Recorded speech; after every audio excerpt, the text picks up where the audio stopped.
Shalom saudaraku yang dikasihi oleh Tuhan Yesus Kristus. Mari kita siapkan hati untuk masuk dalam doa syukur hari ini.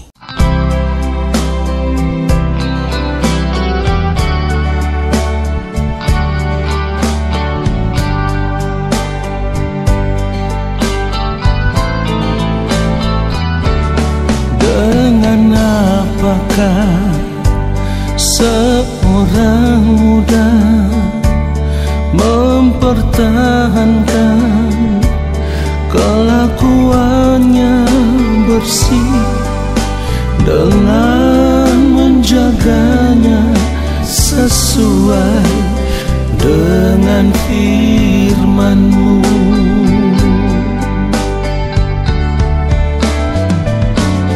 Dengan apakah seorang muda mempertahankan kelakuannya bersih dengan menjaganya sesuai dengan firman-Mu.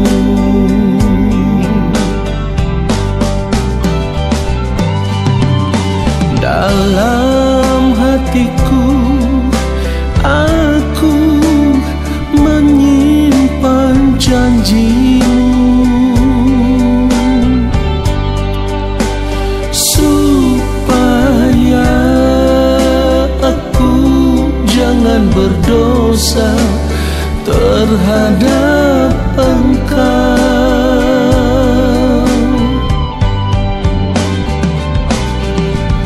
Dalam hatiku aku menyimpan janji-Mu, supaya aku jangan berdosa terhadap Engkau.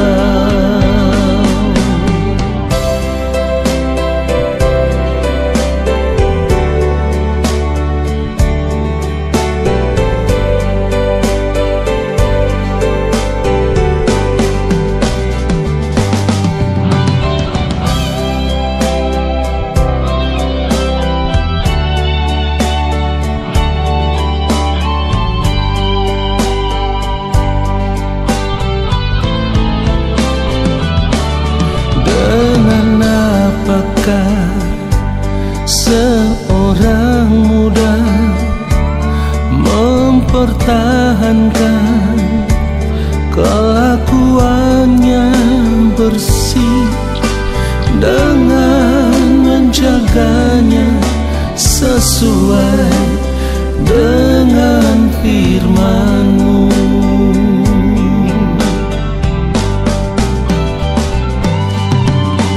Dalam hatiku aku menyimpan janji-Mu,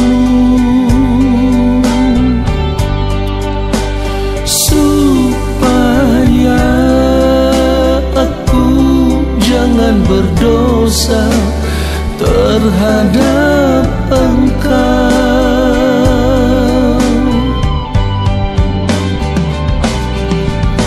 Dalam hatiku aku menyimpan janji-Mu, supaya aku jangan berdosa terhadap Engkau. Supaya aku jangan berdosa terhadap Engkau.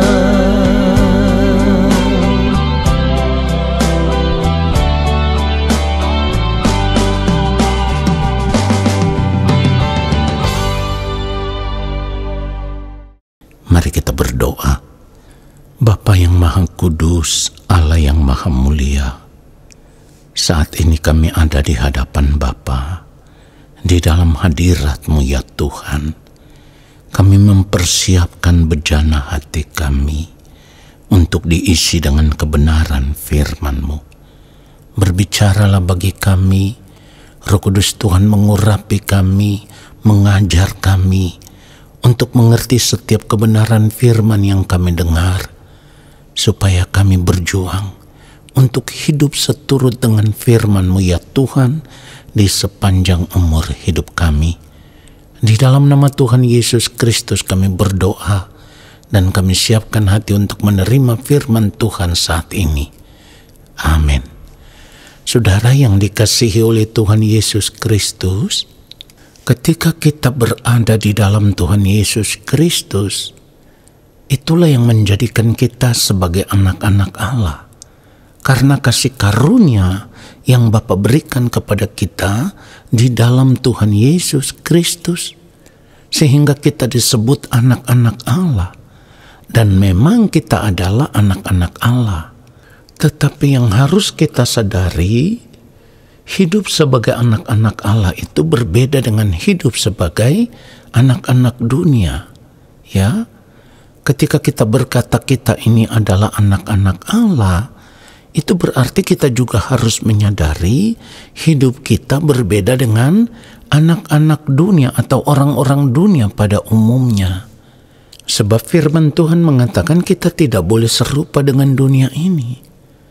Karena apalah artinya saudaraku, kita bisa hidup menikmati dunia ini, bahkan kalaupun kita bisa memperoleh seluruh dunia, tetapi akan menjadi sia-sia kalau pada akhirnya kita kehilangan nyawa, ya. Sebab di dalam Matius 16 ayat 26 firman Tuhan berkata, apa gunanya seorang memperoleh seluruh dunia tetapi kehilangan nyawanya? Dan apakah yang dapat diberikan sebagai ganti nyawanya? Saudaraku, pada akhirnya kita bisa mengerti ternyata sekalipun kita bisa memiliki harta, kekayaan, kelimpahan, kemewahan, pangkat, jabatan, sampai kepada kehormatan hidup yang kita miliki di dunia ini, semuanya itu menjadi tidak berarti. Karena apa yang kita miliki di dunia ini, apa yang bisa kita nikmati di dunia ini, semuanya itu tidak bisa menyelamatkan jiwa kita di kekekalan nanti. Kalau ternyata kehidupan kita ditemukan tidak berkenan di hadapan Allah. Kenapa hidup kita bisa ditemukan tidak berkenan? Karena selama kita hidup di dunia ini, kita membiarkan hidup kita dicemari oleh kehidupan dunia. Ingat ini saudaraku, cara anak Tuhan menikmati hidup, ya saya ulang sekali lagi, cara anak Tuhan menikmati hidup itu berbeda dengan cara orang dunia menikmati hidup. Itulah kenapa firman Tuhan katakan tadi, apa gunanya seorang memperoleh seluruh dunia tetapi kehilangan nyawanya? Dan apakah yang dapat diberikannya sebagai ganti nyawanya? Saudara perhatikan itu. Jadi berbeda dengan anak-anak dunia atau orang-orang yang tidak mengenal Allah menikmati hidup. Sebagai anak-anak Allah atau orang percaya atau orang Kristen, cara kita menikmati hidup itu hanya satu, ya. Kita menjadikan Tuhan sebagai kebahagiaan hidup kita. Ini yang selalu saya katakan, berulang kali saya katakan. Mungkin saudara berpikir ini sesuatu yang berlebihan, tetapi saya harus katakan ini standar kehidupan anak-anak Allah. Kita menjadikan Tuhan sebagai satu-satunya kenikmatan hidup kita, kebahagiaan hidup kita. Kita hanya mau menikmati Tuhan saja. Jadi ini tidak berlebihan. Jangan sampai saudara menutup mata, baru saudara bisa menyadari di kekekalan bahwa ternyata di dalam kehidupan ini tidak ada kebutuhan hidup yang lain, yang lebih utama, yang kita butuhkan di dalam hidup ini selain Tuhan saja. Saudaraku, Orang percaya yang mau hidup hanya menikmati Tuhan saja, lebih daripada apapun yang ada di dunia ini, maka di sepanjang hari hidupnya ia akan terus menikmati berkat Tuhan. Dan berkat Tuhan itu adalah pribadi Tuhan sendiri. Perhatikan itu. Jika demikian, pertanyaannya adalah bagaimana caranya kita bisa hidup menikmati berkat Tuhan sepanjang hari? Tidak ada cara lain, saudaraku. Kita harus berjuang untuk menjaga seluruh hidup kita supaya tetap ada dalam kekudusan, tetap hidup di dalam kesucian. Karena firman Tuhan katakan, "Kuduslah kamu sebab aku kudus." Ini yang harus selalu kita ingat. Kenapa hal ini perlu ditekankan berulang kali? Karena firman Tuhan berkata, tanpa kekudusan tidak seorang pun akan melihat Tuhan. Jadi kalau orang percaya setiap hari hidup menikmati Tuhan, artinya setiap hari berjuang untuk menjaga kesucian kekudusan hidupnya, terus berjalan bersama dengan Tuhan, hidup bergaul dengan Tuhan, hidup takut akan Tuhan, hidup melakukan kehendak Allah Bapa di sorga. Hal itu sama dengan ia sedang mengumpulkan harta kekal. Ya, inilah yang firman Tuhan maksudkan ketika firman Tuhan berkata di dalam Matius 6 ayat 33, "Tetapi carilah dahulu kerajaan Allah dan kebenarannya, maka semua itu akan ditambahkan kepadamu." Saudaraku, orang yang mau mencari kerajaan Allah itu sama dengan orang yang mau terus mencari Tuhan di sepanjang hari hidupnya sampai ia benar-benar menemukan Tuhan. Percayalah saudaraku, orang percaya yang benar-benar menemukan Tuhan, hatinya tidak akan lagi terikat dengan dunia ini. Karena orang percaya yang menemukan Tuhan itu sama dengan menemukan berkat kekal yang tidak akan pernah hilang. Perhatikan itu. Itulah kenapa firman Tuhan katakan, seperti yang ditulis di dalam Matius 6 ayat 20, "Tetapi kumpulkanlah bagimu harta di sorga. Di sorga ngengat dan karat tidak merusakkannya, dan pencuri tidak membongkar serta mencurinya." Itulah kenapa tadi saya katakan orang percaya yang benar-benar menemukan Tuhan sama dengan ia menemukan harta kekal yang tidak akan pernah hilang. Karena apa? Karena ketika kita menemukan Tuhan, kita akan diajar, kita akan diubah, kita akan dibentuk, sampai pada akhirnya kita bisa menjadi pribadi seperti yang dikehendaki oleh Allah Bapa di sorga. Pribadi yang berkenan, saudaraku. Inilah harta kekayaan, kelimpahan, kemewahan yang kita miliki, yang bisa kita bawa sampai di kekekalan. Dan itulah kenapa saya katakan tadi, orang percaya yang menemukan Tuhan, hatinya sudah tidak terikat lagi dengan dunia ini. Kenapa demikian? Karena kalau kita memiliki harta kekal itu kan adanya di dalam kerajaan sorga. Firman Tuhan katakan begini di dalam Matius 6 ayat 21, "Karena di mana hartamu berada, di situ juga hatimu berada." Perhatikan itu. Kalau kita menemukan Tuhan, setiap hari kita akan mengarahkan fokus hidup kita, arah tujuan hidup kita hanya tertuju kepada Tuhan dan kerajaannya. Inilah cara anak Tuhan menikmati hidup yang sesungguhnya.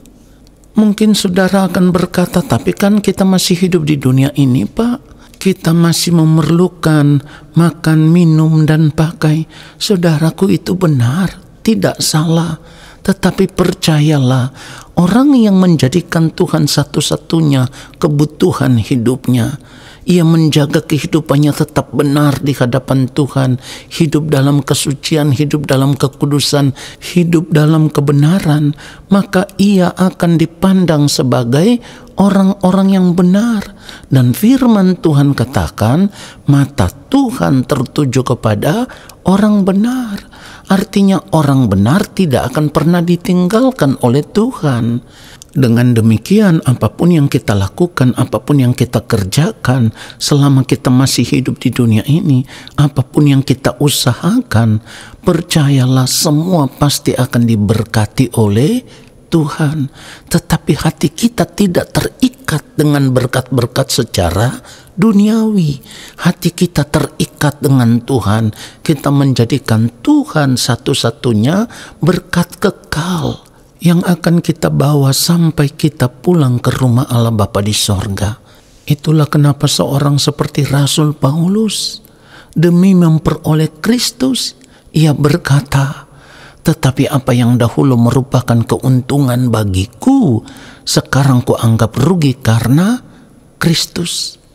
Malahan segala sesuatu kuanggap rugi karena pengenalan akan Kristus Yesus Tuhanku lebih mulia daripada semuanya.